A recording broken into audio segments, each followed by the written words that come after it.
market volatility, political conflicts of interest, and crypto.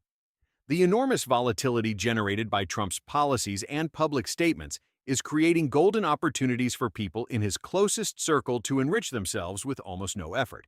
And when someone can create panic in the markets in the morning and trigger a historic rebound in the afternoon, the incentives to generate chaos skyrocket. And that is precisely what Donald Trump and his inner circle are suspected of doing. Do you remember the famous Liberation Day?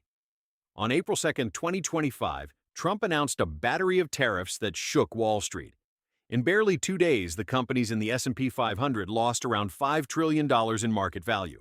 The Nasdaq entered a bear market, oil fell, investors fled toward bonds, and the financial world began pricing in inflation, slower growth, and a possible recession.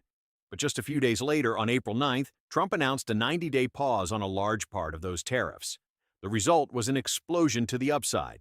The S&P 500 rose 9.5%, the Nasdaq rose 12.2%, and the Dow Jones climbed almost 8%. In other words, first trillions were erased, then trillions were recovered, and in between, someone could have bought low, sold high, or simply traded, knowing that the President of the United States was, in practice, the biggest generator of volatility on the planet. The most disturbing part is that on that same April 9th, before the tariff pause was announced, Trump posted a message on Truth Social saying, "This is a great time to buy." Hours later, the tariff pause arrived, and Wall Street experienced one of its biggest daily gains in recent history. Legally, a phrase like that can be defended as an opinion, a political rallying cry, or just another Trump-style boast. But from a financial point of view, the problem is obvious. If the president knows he is about to announce a measure capable of sending the market soaring, and before doing so he publicly says it is a great time to buy, the line between political communication and a market signal becomes dangerously thin. And that is the key to this entire video. We do not need to imagine a perfect conspiracy with secret phone calls, brown envelopes, and villains stroking cats, although we will also look at some cases and coincidences that are, at the very least, curious. All we need to do is observe how markets behave when Trump threatens, how they collapse when he tightens the pressure, and how they rebound when he backs down. Because when one single person has the power to move trillions of dollars with one sentence, the incentive to anticipate market movements is gigantic. And if you like these no-filter breakdowns of politics, money, and power, make sure you subscribe to the channel right now. This is the kind of content that helps you understand what is really moving the markets while everyone else is still reading the headline. That said, there are different ways to protect your capital from this volatility and to generate returns through investing. One asset idea to keep in mind, and one that very few people know about, comes from today's sponsor, Mintos. Mintos is an investment platform that, among other things, allows you to invest in P2P loans. In other words, you help finance loans for other people or businesses and earn interest in return. This way, you can generate recurring income and, in certain cases, achieve high returns without the result depending every single day on the ups and downs of the stock market. This type of asset helps you diversify because it offers real decorrelation from financial markets and has shown the ability to generate very attractive returns, around 10%. Mintos is the leading platform in Europe for this asset class and is a fully regulated investment firm under strict MiFID regulation, trusted by nearly 700,000 users. What makes Mintos powerful is that it allows you to cover two opposite sides of your financial planning in one place. On one hand, you can generate regular or passive income. On the other hand, you can diversify risk. Mintos works with more than 50 lending companies across more than 20 countries, allowing you to build a diversified portfolio. In addition, you can invest flexibly through automated P2P loan portfolios that reinvest earnings and offer different liquidity options. And as always, remember that investing in financial instruments involves risks, and your capital is not guaranteed. So make sure you do your own research and invest responsibly. And now, let's return to the way Trump and his inner circle could be enriching themselves by manipulating the market. To understand this properly, we need to start with the basics. The stock market does not move only based on what companies earn today, but on what investors believe they will earn tomorrow. If a company imports products from China, Vietnam, Mexico, or Europe, and suddenly Trump announces massive tariffs, the market understands that the company will face higher costs, lower margins, higher prices, and possibly fewer sales. so the stock falls. If a few days later Trump pauses those tariffs or makes it clear that everything was part of a negotiation, that pressure partially disappears and the stock rebounds. The same thing happens when Trump announces that he wants to limit drug prices, when he says he is going to invest massive amounts of money in defense, or when he claims he is going to attack Iran again. The pattern many investors believe they have identified is this. First comes fear, then comes the rebound when the measures are softened, and then the same cycle repeats again and again. On Wall Street, this pattern even got its own name, the taco trade. You know the phrase, Trump always chickens out.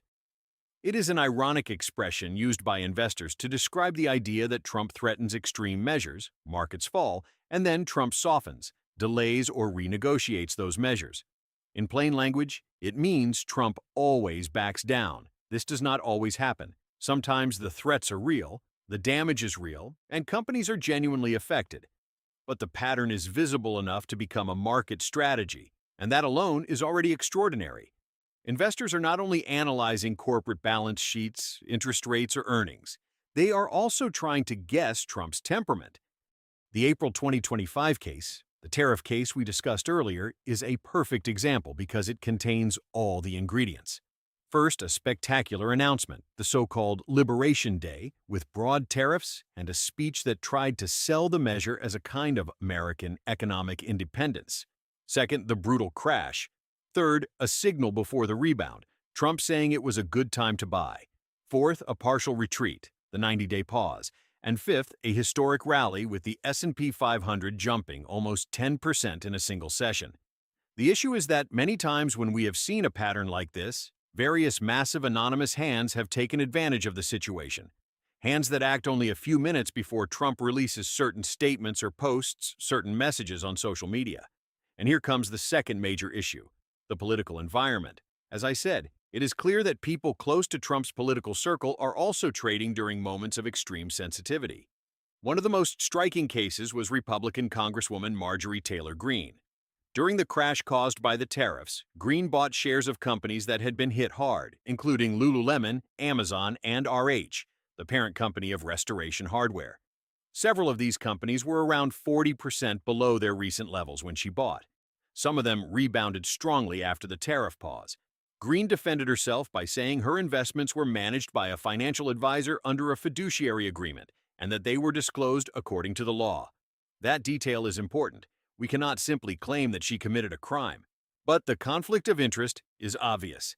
A congresswoman who supports Trump's tariff policy buys stocks beaten down by that same policy right during the panic. It could be a strategy of buying the dip. It could be a decision made by her advisor. It could be legal. But to the average citizen, it sounds at the very least like some people are playing Monopoly with an advantage. This point is essential to explain to the public what the use of privileged information means and why political trading generates so much distrust. The problem is not that a member of Congress invests. The problem is that politicians have access to information, conversations, drafts, meetings, lobbying pressure, and institutional signals that the normal investor does not have. And even if they do not use secret information illegally, the mere appearance of an advantage already erodes trust. In politics and in financial markets, trust is everything. Another delicate case affects Trump's direct circle. Dan Scavino, a senior White House official, sold between $1 and $5 million in Trump media shares on April 1, 2025, one day before the tariff announcement on April 2nd. There is no proof that he had prior information, but the timing is, at the very least, striking. The tensions with Iran have also coincided with extremely controversial financial movements. When Trump threatened to destroy Iranian electric plants if Tehran did not reopen the strait, the market feared the consequences and oil rose.